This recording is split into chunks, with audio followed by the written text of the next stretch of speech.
I'd like to welcome everyone to Young China Watchers. Welcome to this event. My name is Fred Tsai. I'm the founder of Young China Watchers in San Francisco, and today I'm joined by my fellow leaders, Michael Yang and Sonia Agarwal. This webinar is being broadcast live and is also being recorded for public dissemination via youngchinawatchers.com. I'd love to thank LifeRay CSG for hosting this Zoom webinar. Young China Watchers is an all-volunteer and completely not-for-profit organization dedicated to delivering the highest quality programming on critical issues facing the China region, the Asia-Pacific region, and international affairs broadly. Here in the United States, we're particularly focused on U.S.-China affairs. We believe that the U.S.-China bilateral relationship is the greatest challenge that America faces in the international arena, and we are dedicated to furthering it in a constructive manner. Today, however, is a very special event. We're stepping outside the realm of just foreign policy for a moment in order to talk about Asian Americans and race. We believe that today's perfect storm of events requires us to talk about some tough topics, such as 1, COVID-19 and the related racist attacks against Asian Americans. 2, on the national policy front, Black Lives Matter and recent US protests sparked by the murder of George Floyd. And 3rd, to foreign policy, how the US-China bilateral tension is now resulting in a backlash against Asian Americans here at home. To speak to these issues, we have a truly esteemed panel of Asian American thought leaders, Cynthia Choi and Russell Jeung, co-leaders of Stop AAPI Hate. Stop AAPI Hate is a not-for-profit project to document racist attacks and other acts of hate against the Asian American and Pacific Islander community. Please consider making a donation to Stop AAPI Hate by visiting www.asianpacificpolicy.org/stop-AAPI-hate. So first, I'd like to introduce our two speakers, Cynthia Choi, who is both a founder and co-leader of Stop AAPI Hate, as well as co-executive director of Chinese for Affirmative Action. Cynthia is the co-executive director of Chinese for Affirmative Action, CAA, a 50-year-old community-based civil rights organization that is committed to protecting the dignity and fair treatment of all immigrants. Prior to CAA, she's led initiatives at Asian Americans, Pacific Islanders, and Philanthropy, focused on leveraging strategic opportunities to advance social justice issues and philanthropic investments. Cynthia has led local, state, and national community-based organizations working on a range of issues, from reproductive justice to gender violence, to immigrant and refugee rights and environmental justice issues. We'd like to thank Cynthia for joining us, along with Russell Jeung. Russell Jeung is also a co-founder and co-leader of Stop AAPI Hate. He is also chair and professor of Asian American Studies at San Francisco State University. Dr. Chung is the chair and a professor of Asian American Studies at San Francisco State here in town. He is the author of many books, including Family Sacrifices, The Worldviews and Ethics of Chinese Americans, and At Home in Exile, Finding Jesus Among My Ancestors and Refugee Neighbors. That's the book where I actually was able to read Russell for the first time. Just this year, Dr. Jeung launched Stop AAPI Hate, again, a project of Chinese for Affirmative Action, together with the Asian Pacific Policy and Planning Council and the San Francisco State Asian American Studies program. Again, the project tracks COVID-19 related discrimination in order to develop community resources and policy interventions to fight racism. So our format today is similar to our offline events. We will begin with about 20 minutes or so of opening remarks by both Ms. Choi and Dr. Jeung, followed by about 40 minutes of your own questions. And remember, we are doing a Zoom webinar today, so if you do have questions, please put them into the chat window You'll see chat below beneath the screen. Just simply type out any of the questions you may have, and our team at Young China Watchers will address them and will ask them. So with that, I'd love to welcome Ms. Choi and Dr. Jeung for their opening remarks. To you. Well, thank you, Fred, and to the team at Young China Watchers for inviting both myself and Russell. We have done many of these talks, and so this time he's asked me to go over the data, but I do want to recognize the work that he's done and his team of researchers in ensuring that we have the data that we need to be able to respond to the rise in anti-Asian hate. But first, I want to just tell a little story about how this all started, because I think that's really important, especially in the context of this webinar, which is that we are a community-based organization committed to advancing civil rights here in the US. But we are acutely aware, because we know our history and because of our over 50 years of work, that US-China relations has an impact on Asians and Chinese in America. And of course, that backdrop is really important with regard to COVID, because like many of you, we were seeing news accounts of the deadly outbreak in China, and we were very concerned about what was happening, and you know, especially because many of the immigrants that we serve have family there, continue to travel there, and it's an important situation to understand from just a humanitarian standpoint. But we were very nervous about how the media was covering this, including the coverage on the wet market, the association with bats, and certainly not in the way that we had hoped it would be covered in a more compassionate frame. And we were asked, like on a lot of issues, to comment on the situation there. And we did a couple of, you know, media reports about it. This is very, very early on. And then we received our first hate mail, which was essentially on really pretty kitchen stationery, I might add. Well, of course, you Chinese have brought the virus to the world because you eat bats and pangolins. And at that moment, I remembered saying to myself, this is really disturbing. And we sort of just set it aside. And of course, more and more news was coming out about the situation in Wuhan and in the region. And then we were talking internally, and we said, you know, I think we need to really track this situation. I think there's going to be a huge backlash. And we were trying to figure that out. And then I get an email from Russell and he says, hey, we've been tracking this in the media, you know, do we want to do something? And so we initially wanted we were just focused on California because both Russell and I are here.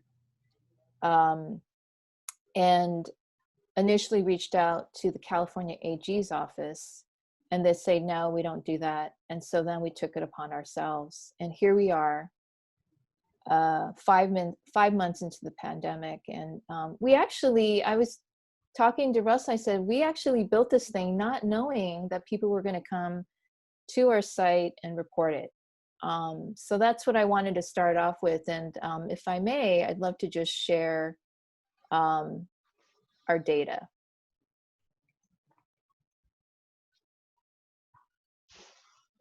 Okay, and is in presentation mode for everybody? Okay. Yes, it works. So it's really important for folks to know that we started this reporting center with the desire to not only understand what was happening, but to understand the magnitude and the nature of it. And also because we wanted to be able to develop appropriate responses. And also knowing that we wanted to have documentation that could we could use to advocate for responses, because it for the Asian American community, we didn't want these stories to be minimized or trivialized, and we wanted to be able to say this is a problem when we talk to elected officials, to government agencies, and as we work within our communities to try to respond. So as you saw here, according to our site alone, we have over 2,500 incidents. These are firsthand accounts or witnessed accounts. Other groups are also tracking hate. And so from what we know of, we're looking at over 3,000 and counting. In the early days, we were getting hundreds a day. And since that time, it's been, a steady uptick of, or a steady reported incidents. We know that it's nationwide, 45 states, including, if you include DC, 46. And they're coming from, a majority of them are coming from where you would imagine states with larger populations of APIs, including California and New York. And you can see from our data that the reported, self-reported reasons are based on race and ethnicity. And of course, this is all happening while majority of the country has some form of stay-at-home order, sheltering in place. So we're seeing these acts of hate at grocery stores, pharmacies, big box retail. And you could see that it's in businesses, public streets, while people are trying to get exercise in public spaces. And then you see the rest. And of course, on public transit now, few folks are actually using public transportation. So we've seen, less reported there. Who is this happening to? Well, we know it's happening to all AAPIs, but we also know that the target are Chinese. And it looks as though the other high percentages of Asians that are being targeted are what we considered East Asian looking. So we know this because when we look at what was said to people during these attacks, they would say things like, go back to China, F China, things that referenced their national origin or perceived national origin. We also know that we have members of the API community, more vulnerable members, including the fact that API women are 2 times more likely to report incidents of harassment. And we also know that women generally face more street harassment. And we know that, over 37% of these incidents involve teens, whether they're perpetrators or were present or actually targeted during that incident. And there is a fairly significant number of seniors, our most vulnerable members of our community, who are also targeted.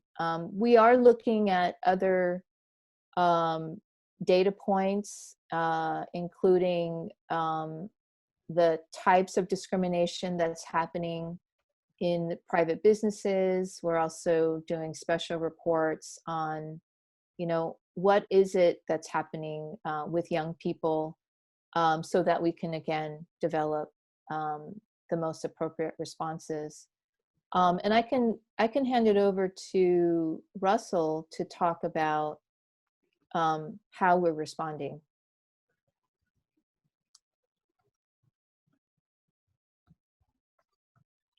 Thanks, Cynthia.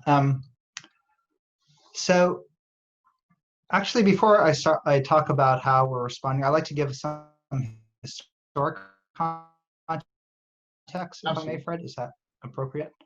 Can I share screen too? Button on the bottom where you just share screen.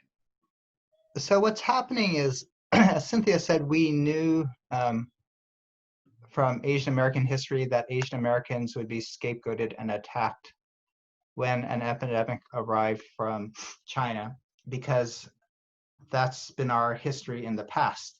And if you could see the slide here, in the 19th century, this, the specter of malaria, smallpox, and leprosy coming and emanating out of Chinatown was one of the bases for the Chinese Exclusion Act.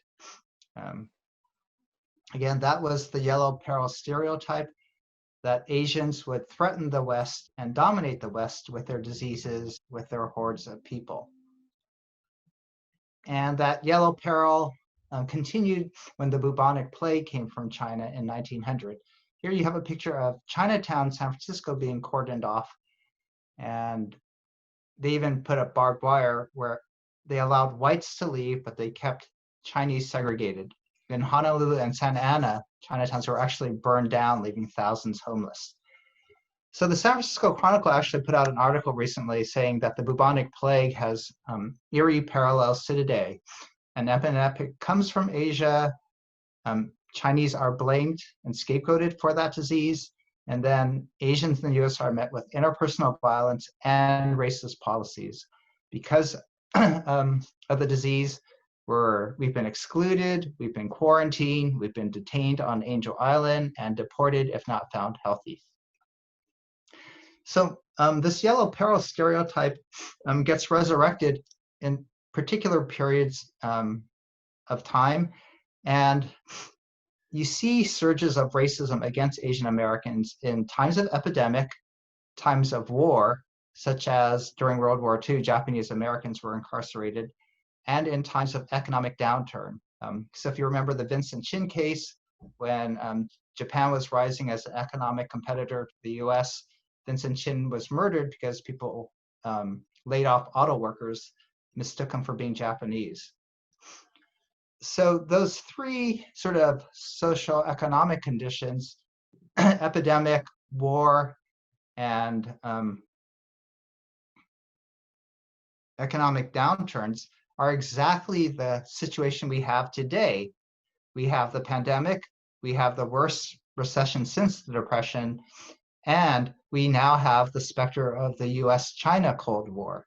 So these three factors are combining now to lead to the surge of anti-Asian racism, the resurrection of the yellow peril stereotype, where Asians are being scapegoated and, like Cynthia said, told to get out of the US, and complained about Chinese dietary habits. So that's what's taken place. This surge of racism isn't surprising to us. It was expected, and that's why we documented it. So, and again, learning from history, Asians have always resisted the racism they faced. And most recently, after 9/11, South Asians, Muslims, Arabs, Middle Easterners were also, again, met with racist policies of detention, deportation, having to register.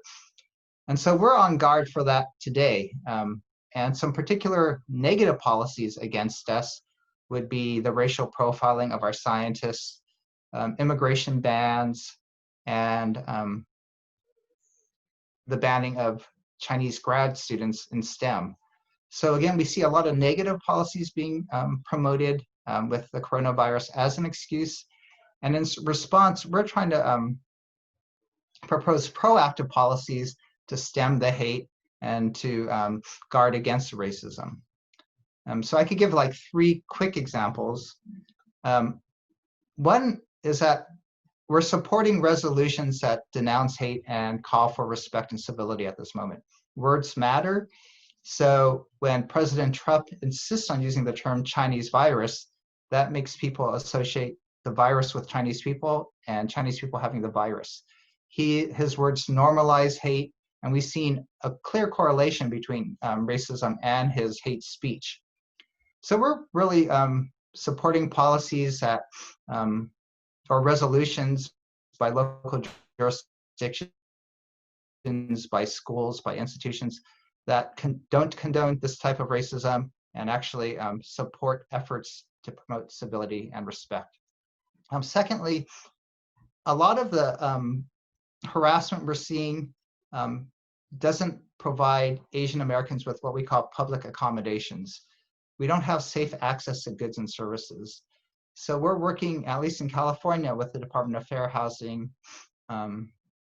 Employment and Housing, to make sure that we have that safe access to goods and services, that we won't get harassed while shopping. And thirdly, as schools are reopening and our youth are exposed to more bullying and cyberbullying, we're promoting anti-bullying curriculum, ethnic studies curriculum, and other policies to protect and safeguard our children. So Stop AAPI Hate has been really active, both trying to prevent these negative policies and to promote more supportive policies to ensure the safety and health of our community.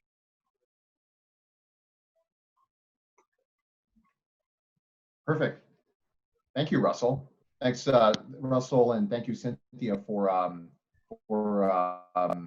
your discussion of your project and some of the historical precedents. It was a reminder to everyone on this conference call, and I'm seeing some familiar names and faces from both across the United States and even abroad. So welcome. Thank you for being with us this evening and or this morning. What I'm going to do is please make sure to ask questions in the chat window, and someone from Young China Watchers will bring those questions up, and I will ask them. Let me kick off with a couple of questions. The first one is, talk a little bit more about the background of Stop AAPI. Particularly, why did you choose March 19th as the start? That was about the time where the stay-at-home orders began in the United States. Obviously, this was an epidemic that was already global at that point. But why March 19th? What spurred you to act? Well, I will say that, well, at least our organization has never been built for speed. It often takes us a very long time. We have all these processes. We've got to make sure everything looks right. But because we felt the sense of urgency, you know, March 19th was the quickest that we could get it up. And of course, we wanted to be in different languages. And so, you know, we kept adding more and more language capacity. But right, Russell, that was probably the quickest that we could get it up. That was easy, functional. We modeled a lot of the questions after the Southern Poverty Law Center's reporting site. So that became a framework. But we also added new stuff because of the fact that this was specific to anti-Asian racism in the time of COVID. So we needed to kind of speak to that situationally. Russell, did you want to add? Yeah, so particular aspects of COVID-19 discrimination that we noticed in news accounts and anecdotally was that Asians were being shunned, right? That's what happened at SARS, is that if you're coughing while Asian, people would deliberately and purposefully move away from you because of your race. So we put shunning down as a category. Later on, we saw in the data that people were coughing and spitting on Asians quite often. So we actually created a separate category. And about 7% of our cases are people coughing and spitting on us. It's horrific, you know, it's really humiliating behavior. There are cases where people are driving and they would actually just stop their car, get out and spit at an elderly couple with a stroller. And so, you know, it's because it's a pandemic and because it's, I guess, a health issue, people want to reinfect us. And so there are some particular ways we're facing racism at this moment that are, I think, unique to the pandemic. Right. The other thing we did, if I recall, is that the California API legislative caucus, they were really supportive. So we could, they were really helpful in our initial press conference and on board in our efforts to contact the governor and to work with the Attorney General. So that March 19th date was sort of in conjunction with their support. Coincidentally, that was the week that President Trump began to tweet the term Chinese virus. And we could track, because people gave us the date of their incidents. We could track a slow rise in the incidents, and then right after he made those tweets, then we had our big surge in anti-Asian racism. Right. Yeah, I also wanted to add also, which I didn't address in the slide, that, you know, over 70% of the incidents are what we would consider, you know, verbal harassment and the type of shunning that Russell mentioned. A smaller percentage would be considered physical attacks or assaults, and, you know, a lesser percentage would be considered potential civil rights violations that Russell mentioned before. And so if you think about that, we have to develop responses that address the fact that if they don't rise to the level of hate crimes, which is a very high threshold, you know, what do we do? What's the response? And so those are the types of things that I think we have been examining and exploring. And I think it's really important for us to really understand the nature of these incidents. I mean, just like early on, our communities were being attacked for wearing a face mask because it was believed to be that we were somehow hosts of the virus, rather than the actuality, which is we were trying to protect other people from if we had a cold, or it was actually a sign of collective action. And of course, something that's practiced, you know, in Asia for a variety of reasons, not just for health, but I mean, mostly for health reasons, not just for because you're sick, but because of pollution and other things. But that was originally one of the main reasons that Asians were being targeted and attacked. And of course, now most everyone who believes in data and science are wearing masks. Are you seeing any trend lines in the data from the data you collected in April versus today? Are the cases rising fast? Russell, do you want to take that? Sure. They've leveled, the incidents have leveled off since shelter in place took place. And so we have less interaction with people. That's why, but we are concerned when things open up again, when school starts, that we'll see a resurrection of hate incidents. Again, for the reasons I mentioned, the economic situation, the pandemic surging, people being angry about being sheltered in place, and because of US-China relations being a central presidential campaign theme. So we could talk about how US-China bilateral relations has really been impacting the status of Asian Americans. But Right. yeah, we expect to see a surge when things open up again. And as the election heats up, the campaign heats up. Yeah, I'd like to also add that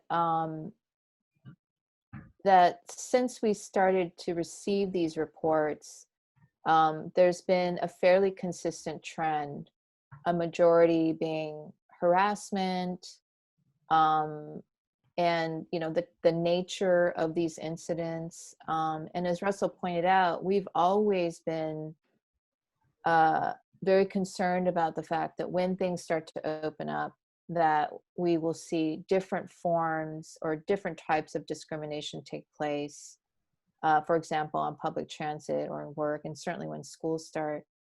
And more recently, we have been in conversation with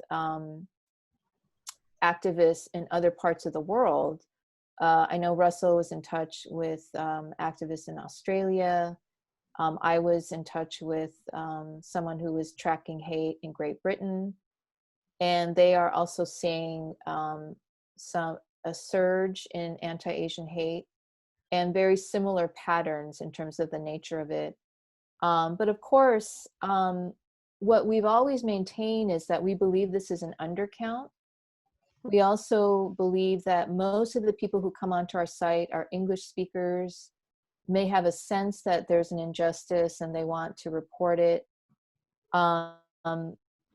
We don't have as many LAP immigrants, and so there's a concern beyond sort of the anecdotal stories that we have, that in low-income communities where there is pre-existing conditions that foster or foment racial divisions, that COVID has exacerbated the situation, and that there are more incidents that, of course, that we're not aware of. So we can only go on the data that we have, but we certainly, I know Russell and I continue to get contacted by individuals and groups that, you know, want to respond to this really urgent time. Did you see any trends, or were there any statistics prior to COVID? It'd be interesting to see that jump in cases. Yeah, I can answer that really quickly, which is that we get asked that a lot, like, how does this compare to prior years? And what I know of is that that there were groups that started tracking hate around 2016, and they were averaging about 100 a year. And of course, we believe that that's an undercount as well. And I think it's telling that, you know, when law enforcement have reached out to us, that they have said, including local police departments, that they don't receive any reports of incidents, that they don't see this being an issue, that individuals are reporting to our site. And so there can be a combination of factors surrounding that, but that's the comparative data that we have available. And you both had mentioned that, you know, of course, these are probably the most, the U.S.-China relationship is probably more trouble now than ever, ever since the normalization of relations in 1979, and of course the talks between Nixon and Mao in the 1970s that led to rapprochement. But you know, what about you mentioned the targeting of Asian Americans as quote Asian agents of China. These repeats, if you will, of the Winho Lee case and other Asian Americans. Are you seeing this targeting of Asian Americans? At what levels are you seeing it? At the federal level, at the state level, at the local level? Are you seeing it amongst public institutions or private? What are you gathering in terms of who is targeting Asian Americans? I'll talk about this first, and Cynthia could respond as well. I think if you're looking at government interventions, we've heard anecdotally, FBI, after the closure of the Houston consulate, the FBI knocking on doors of Chinese residents, not necessarily arresting them for national security threats or trade issues, but mostly for non-disclosure. So that's sort of has a chilling effect on the Chinese American community. Again, we have the executive order on WeChat and TikTok, which disrupts, you know, the family and transnational ties of Chinese in the diaspora. We've seen racial profiling of scientists clearly, and severe monitoring of their practices, and then Cynthia could probably talk about that. So on the government level, there's a lot of racial profiling on national security issues. Again, and then what happens then is this, on the broader political scale, the China bashing leads to the bashing of the public's bashing of Chinese, right? So if China's made the enemy, then Chinese people and people who look Chinese also become the enemy. So that's a different sort of surveillance and harassment by the general public against Asian American community in general. So there's different levels, right? The government, federal profiling of scientists and industries, and then the general public's perception of Chinese as the enemy, and the widespread racism against the community. Yeah, I mean, I'll add that, you know, what we have is a campaign really to paint China as an existential threat to national security, economic threat, and of course, a public health threat. And of course, there's been an effort, particularly by the GOP, as evidence in leaked memos and so forth, to continue to point the finger and the blame on China as another way to say, this is a country that is undermining US safety, and trying to hurt the United States economically. So this has been a longstanding campaign, and I think we've been trying to connect the dots with this, the relationship, the rhetoric, and of course, we many people know about Wen-Ho Lee, which is one of the cases that CAA was very involved in, our predecessor. But we have been working with scientists such as Professor Xiaojing Ji, who is a professor at Temple University, and working with his family. In fact, the last time that Russell and I were working together was to bring Professor Xi to the campus to talk about what happened to him and his family. And it's really incredible to think that the government and the national security apparatus and intelligence community is essentially going after Chinese nationals who are here, and dragnetting them and accusing them of espionage. In the case of Professor Xi, they totally got the technology wrong. They suggested that he was stealing technology that was already readily available on the internet.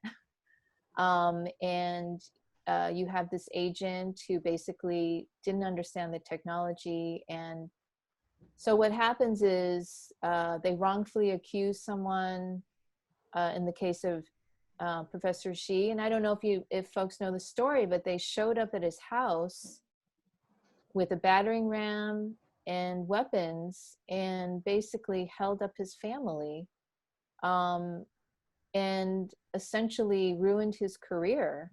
So they ended up dropping the case. And of course, once you've been accused, nobody wants to touch you with a 10-foot pole. And it just effectively, made him, ruined his life and his career. And he's still actually trying to pursue legal claims about, what had happened to his family.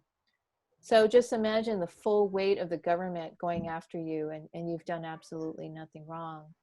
So these are kinds of issues that we were working on. Of course, we could get no traction on this at the same level that we've been able to on the anti-Asian violence, because it effectively really criminalizes a relatively small segment of our community, the science, the STEM field, certain sectors in business. And none of this information is publicly available. So this is happening secretively. And unfortunately, we have universities and institutions cooperating with that type of a witch hunt. So this red Cold War is real, and it's affecting people in a daily life, and it's adding to, I think, this backlash that the Chinese are here. They're not only an economic or national security threat, but they're also endangering our lives via the coronavirus. I've got a couple of questions from the audience. The first one is related to if Biden and Harris win the presidency, what are your thoughts on the effect on U.S.-China relations, and two, on Chinese Americans and Asian Americans? Or can you contrast, it seems as if there's an emerging bipartisan basis for these anti-China attacks. Would there even be any difference? I would say there is, both are saying that they're going to be hard on China and the communist CCP government. But I think with a Biden-Harris ticket, actually there would be a more clear, consistent policy rather than these ad hoc, at least statements from Trump. And at least an attempt to, and this is what we're actually, those of us who are trying to influence the Democratic Party, I think we would want a promotion of soft diplomacy and better relationships. So I would think that a Biden-Harris ticket would, again, have a more consistent policy towards China that's more clear. And then for Chinese Americans, I think there'll be a night and day, because I think what's happening is that Trump administration is normalizing hate with his rhetoric by continually mocking the community with terms like the Kung Flu, whereas I think the Biden Harris ticket, their campaign people have said that we would take a pledge not to criticize the government without balancing it with a support for the Chinese people. Cynthia, you want to say something? Yeah, I mean, I would agree with Russell that there would be, the difference would be night and day. You know, while the Trump administration did not invent hate and white supremacy, certainly has enabled and allowed white nationalism to be mainstreamed. And so on that front, I think Biden and Harris, you know, would have to do a lot of repair, and certainly we wouldn't have that kind of rhetoric and demagoguery fanning the flames. And I also feel that it is true that the anti-China bashing is a bipartisan position. And so we would have to work very, very hard to hold them accountable. But I think, you know, if we get the outcome that we're hoping for, there's going to be a lot of repair that needs to be done. And certainly this will be, you know, one of the areas that we will hope to see some level of improvement. Here's another question from the audience. Quote, as an Asian American living in China, we're obviously very concerned about the relationship between the two countries. It's really hard to get the question right on both sides, from either the Chinese or from the mother country, the US, who doesn't seem to support Asian Americans. What kinds of organizations can we partner with and support to do our important work of soft diplomacy? What kind of organizations can we partner with and support to do our important work of soft diplomacy? Cynthia and Russell? Yeah, you know, I understand that tough position of being caught in the middle, whereas Chinese mistrust you because you're from America, and in the United States, you're seen as disloyal and perpetual foreigners if you're Asian in the US. So it seems like you're sort of in limbo, an ethnic community or a diaspora community without a home, really. And I think, again, the coronavirus discrimination has really, and Black Lives Matter, have raised the question of, do Asian Americans belong in the US? Because with Black Lives Matter that Fred raised in the very introduction, we see that we're neither white nor Black, but we're wondering, are we complicit with white supremacy? Do we really support Black Lives Matter? So we're neither Black nor white, and now with the COVID-19 discrimination, we're no longer the great model minority, we're cast out as the perpetual foreigner infected people. So the question of belonging, the question of where do we fit in as Asian Americans has led to a real identity crisis for a lot of young people. I've noticed my students are in that position. And then again, people in diaspora are sort of homeless too. So some groups I know that are trying to bridge, at least Asian American organizations that are trying to promote US-China relations besides Young China Watchers, would be the 1990 Institute, They are trying to promote better relations by through educational means and providing videos to give that human relational perspective. And so they're developing videos just to show daily lives of people to build bridges and friendships. The 1882 foundation that came, so 1990 Institute came out of the year after 1989. The 1882 foundation marked, the Chinese exclusion, and they're trying to, again, do that same kind of promotion of Chinese American ties. So those are the two that I've been working with, especially in the context of increased racism facing Asian Americans. Mm-hmm. I don't have much to add except to say that our organization most recently made significant investments to be on WeChat as a way to shape discourse. Obviously, we know that there are limitations given that it's tightly monitored by the CCP, but we also felt like there was an opportunity for the Chinese diaspora to learn about issues in the United States, to have discourse around issues around civil rights, and the issues that I think are really important, including controversial issues like affirmative action. Just like in English language media, we feel as though they're extremists, but there's also people who are looking for information that's fact-based, that really offer different perspectives. And it's been an incredible space for us, and we're able to reach, thousands of people versus, some of our more traditional ways of engagement. So follow us on WeChat. We have several accounts, and it'd be nice to get more support in that space as well, because we're being attacked right now for our position around affirmative action. So, can I, Fred, do you have I have a question for young China watchers, and something I've been thinking about a lot in terms of U.S.-China relations, and the domestic racial position of Asian Americans. So I was speaking to Ling Chi Wang about this, and I was asking, what comes first? Racist foreign policy then impacts the racism that Asian Americans experience? And he actually said, because that's what we're seeing, right? That China bashing leads to the bashing of Asian Americans.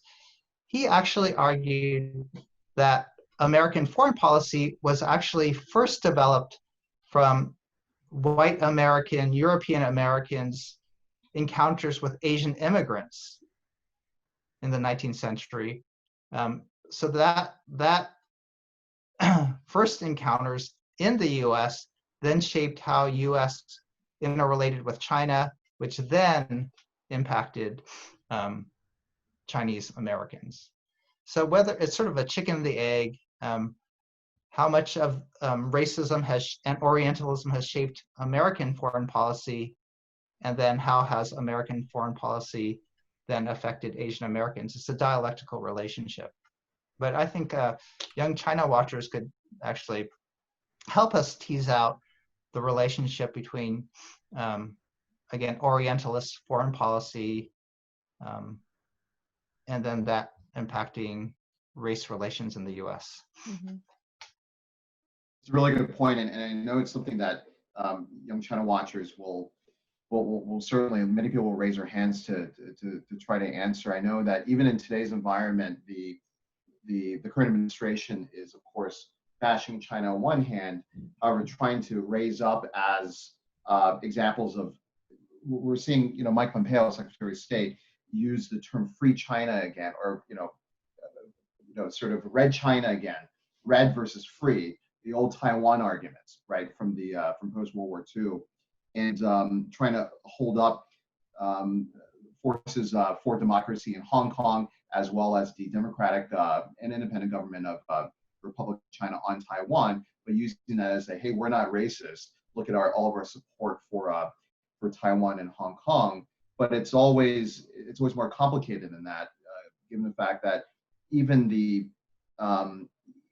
our supposed support for these democratic forces is oftentimes in the, it's in light of and with the history of Western imperialism, and as well as Western sort of evangelism, and attempts to evangelize the unreligioned or the unchristian sort of masses of Asia.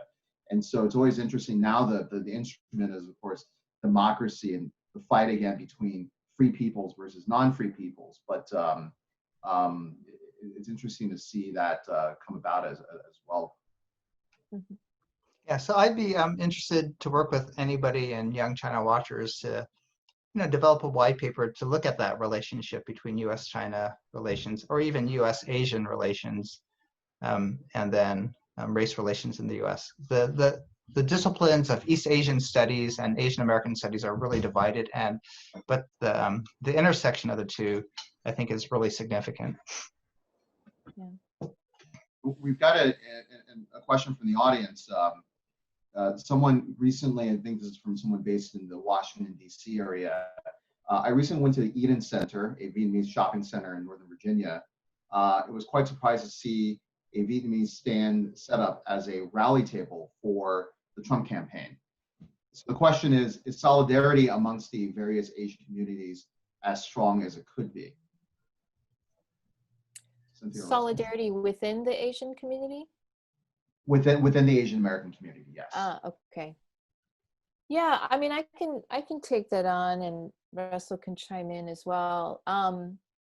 So what I think has been really inspiring about this time is that we have community groups from across the country that are coming together to address the issue of anti-Asian racism. But also do that within the context of the Black Lives Matter movement. We see that work being critical, that we, recognize it's the same system of oppression that's pitting us against each other. It's the same system that was created by white supremacists, and it's in our best interest to dismantle that system. Having said that, what's been really important and interesting to understand is we have been talking about racial hierarchy and differences even within our own community, right? So the Chinese community is not monolithic, nor are the other ethnic and racial groups. And so we have conservatism, within all of our communities. And they're driven by homeland politics. They're driven by their own experiences here. And so we've been very, very careful to make sure that we don't otherize, and we don't treat, any parts of our community or label them in such a way that's counterproductive to what we're trying to do. I think that class is an important factor in this issue, and their experience with communism and, when they left their homeland country, all those things are critical for us to understand our communities. And one of the things that I think is really important is that both parties have ignored and neglected our community. They've taken us for granted. They have not tried to cultivate, build relationships and inroads, and to really understand our issues. For example, we're seeing more data that's coming out of the API data group that Chinese Americans are overwhelmingly in support of gun control. And across the board, Asian Americans are in support of the environment, things of that nature. Those are things that never show up in mainstream media. And in fact, there's been more coverage of Asians buying guns to protect themselves during this time. So I think that at different times, we've had to work hard in terms of creating a more inclusive intent around what is Asian American. We need to do better job in terms of understanding Pacific Islanders. These have been ongoing challenges, but I think it's in this moment around the anti-Asian surge that we have, this has been an opportunity for us to come together because we're all vulnerable. Yeah, I agree with Cynthia. Clearly, there are Trump supporters in the Asian American community, but I just saw a study where Asian American Republicans are more undecided at this moment because of his anti-immigrant, anti-China rhetoric. And even Vietnamese, knowing that their fate sort of lies with how Chinese are treated, are beginning to question their vote for Trump. So again, Asian American Trump supporters are caught in the middle. Do they support their political party or do they support their ethnic and racial community? What I found really interesting though, here's 2 more data points. So the Stop AAPI Hate youth campaign just surveyed 1,000 youth, and they found that 80% of Asian American young adults are angry at the anti-Asian racism at the moment. You don't think of Asian Americans as being an angry people, but that's who we are now because of COVID-19. They're angry and disappointed both at how Asians are being treated and also clearly by Black Lives Matter. So here's the second data point. 75% of Asian Americans are in favor of Black Lives Matter. We're the second racial group in support of Black Lives Matter after African Americans. And I think, again, you wouldn't think of the Asian American community in that way, but the parallel process of seeing how African Americans are treated and experiencing how Asian Americans are being marginalized as outsiders, those 2 factors now combined have really led to the liberalization and the swing to the left of Asian American voters. That's been occurring in the last 4 elections. We've really swung so that 60-70% of Asians voted for Clinton, and it's going to probably swing even more in this coming election because the Republican Party has been so anti-immigrant and anti-Chinese.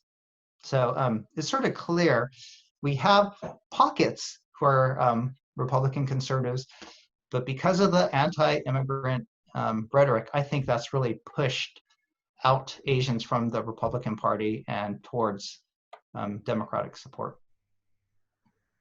Cynthia and Russell, we're at time, but I'd love to offer you half a minute or so for some closing remarks if you have any. Cynthia, do you have any closing remarks or calls to action, if you will, for this community? Sure. Well, that's one of the things that we get asked a lot. So what can you do? What can every person do? And I think, first of all, being engaged like Young China Watchers, this is the first step, right? To be informed. Because of the fact that we're faced at a time where this is, a crisis, there's like safety concerns. We've put out some resources.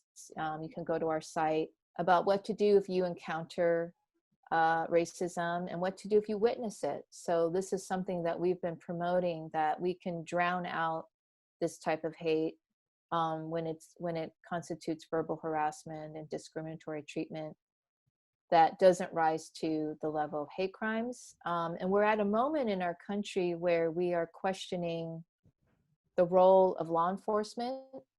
And could we use more restorative types of approaches that can address the underlying causes around hate? So most people are decent, recognize that hate has no place. And so we have to understand like where that source is coming from. So condemning the policies, the racist rhetoric. And I would say get involved in your local community organization, start with your family, having these conversations. And I think the more that we speak out, which is why I'm so thankful for all those respondents coming onto our site and telling their stories. I think at this moment, China is a perfect boogeyman for politicians. because it's a communist government, because it's the US's largest economic competitor, and because the pandemic came out of China. And I think Asian Americans are actually perfectly and best positioned to actually bridge that gap and to address the Cold War.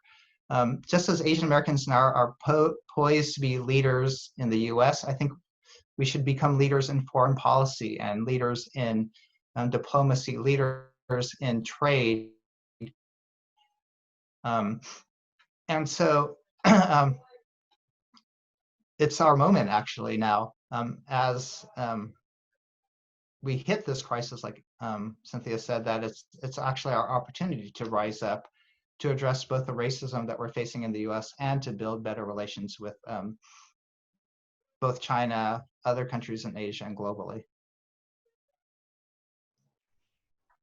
With that, thank you, Cynthia. Thank you, Russell. Thank you for everyone for joining this Young China Watchers event. Again, learn more about Stop AAPI Hate by going to www.asianpacificpolicyandplanningcouncil.org/stop-AAPI-hate. Again, thank you both for joining, and thanks. I hope everyone has a good evening or a good day. Thank you. Thank you. Good night.